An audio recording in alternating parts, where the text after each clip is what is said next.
그때 후세가 두 제사장 사독과 아비아달에게 말했습니다. 아히도벨이 압살롬과 이스라엘 장로들에게 이러저러한 계획을 내세우고 나도 이러저러한 계획을 내세웠습니다. 그러니 당장 다윗에게 소식을 보내 오늘 밤 광야 나루터에 계시지 말고 한시 바삐 강을 건너십시오. 그렇지 않으면 왕과 그와 함께한 모든 사람이 죽을 것입니다. 라고 말하십시오. 요나단과 아히마아스는 들킬까봐 성으로 들어가지 않고 에느로겔에 머물러 있었습니다. 그래서 한 여종이 그들에게 가서 소식을 전해주면 그들이 다윗 왕께 가서 알리곤 했습니다. 그러나 한 젊은이가 그들을 보고 압살롬에게 일러 바쳤습니다. 그러자 그 두 사람은 재빨리 그곳을 떠나 바후림에 있는 어떤 사람의 집으로 갔습니다. 그 집 마당에 우물이 하나 있어서 그들은 그 속에 내려가 있었습니다. 그러자 그의 아내가 우물 뚜껑을 가져다가 우물을 막고 그 위에 곡식을 널어 놓아서 아무도 알지 못하게 했습니다. 압살롬의 사람들이 그 집 여자에게 와서 물었습니다. 아히마아스와 요나단이 어디 있느냐? 그 여자가 그들에게 대답했습니다. 그들은 시내를 건너갔습니다. 그 사람들은 사방으로 찾아보았으나 결국 찾지 못하고 예루살렘으로 돌아갔습니다. 그 사람들이 가고 난 뒤 그 두 사람은 우물에서 기어나와 다윗 왕께 달려가 그 말을 전했습니다. 일어나 빨리 강을 건너십시오. 아히도벨이 이러이러한 계획을 냈답니다.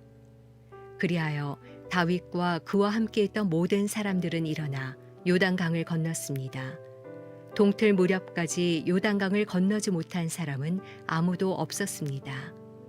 아히도벨은 자신의 계획이 채택되지 못한 것을 보고는 나귀의 안장을 얹고 일어나 고향의 자기 집으로 돌아갔습니다. 그리고 그는 집을 정리한 뒤 목매달아 죽어 그 아버지의 무덤에 묻혔습니다. 다윗은 마하나임으로 갔고 압살롬은 모든 이스라엘 군사들을 데리고 요단강을 건넜습니다. 압살롬은 요압을 대신해 아마사를 군대 장관으로 세웠습니다. 아마사는 이스라엘 사람 이드라라는 사람의 아들입니다. 이드라는 나하스의 딸 아비갈과 결혼해 아마사를 낳았는데 아비갈은 요압의 어머니인 스루야의 여동생입니다. 이스라엘 사람들과 압살롬은 길앗 땅에 진을 쳤습니다. 다윗이 마하나임에 가 있을 때 암몬 사람들의 성인 랍바에서 나하스의 아들 소비가 찾아왔고 로데발에서 암미엘의 아들 마길과 로글림에서는 길앗 사람 바르실레가 찾아와 침대와 대야와 그릇들을 가져오고 밀과 보리와 밀가루와 볶은 곡식과 콩과 팥과 볶은 녹두와 꿀과 버터와 양과 치즈를 가져와 다윗과 그의 일행들에게 먹으라고 주었습니다. 그들은 다윗의 일행이 광야에서 배고프고 지치고 목말랐을 것이라고 생각했던 것입니다.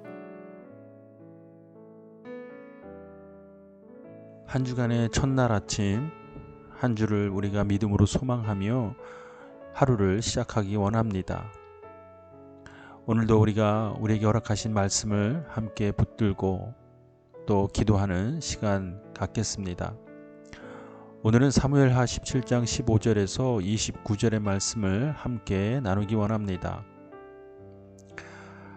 이미 일전에 다윗은 압살롬의 반역을 피해 도망길에 있을 때 자신을 따랐던 많은 사람들, 그 중에서 후세와 사독 아비아달이 다시 예루살렘으로 돌아가도록 그들을 권면하였습니다.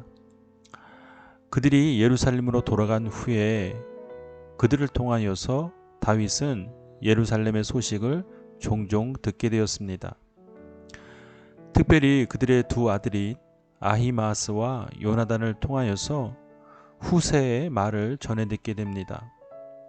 이 말을 전해 들은 다윗은 요단강을 건너 또 몸을 또 숨기게 됩니다. 이 일련의 과정들을 보면서 우리는 무엇을 다시 한번 깨달을 수 있습니까?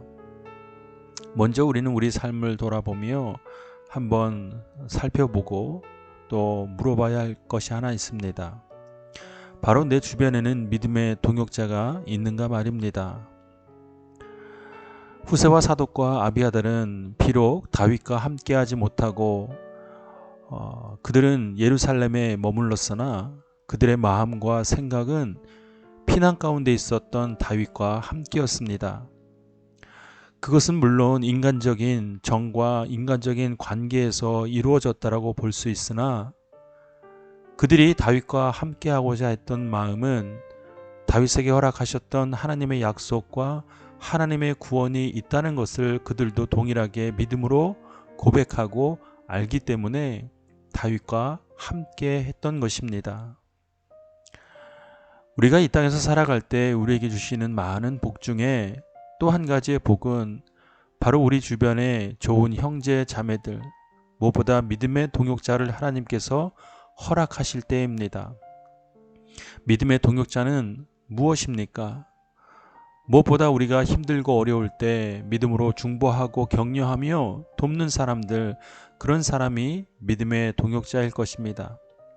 그러나 그것보다 더 큰 역할을 감당하는 믿음의 동역자는 어떠한 상황 가운데서도 함께 하나님을 향한 믿음으로 반응하며 살아가도록 함께 서로 권면하고 격려하는 사람일 것입니다.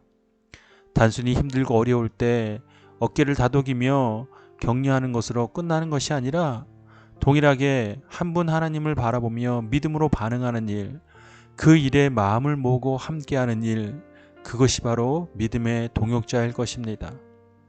무엇보다 그 동역자가 가정 가운데 있다면 너무나도 축복된 삶일 것입니다.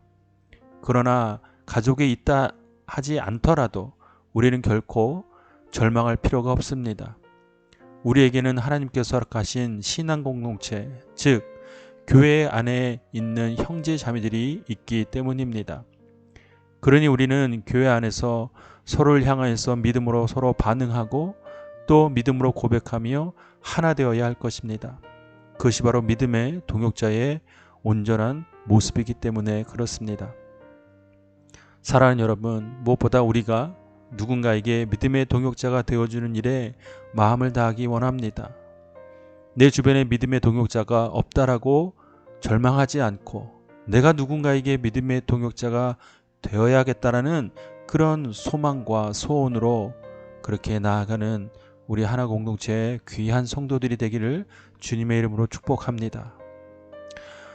우리에게 허락하신 이 한 주간의 삶, 그리고 월요일 오늘 하루가 우리에게 허락하시는 귀한 그런 선물과 같은 하루로 우리가 받아들이며 믿음으로 최선을 다하여 사는, 하나님 앞에 영광 드리는 삶을 사는 우리 모두의 삶이 되기를 바랍니다.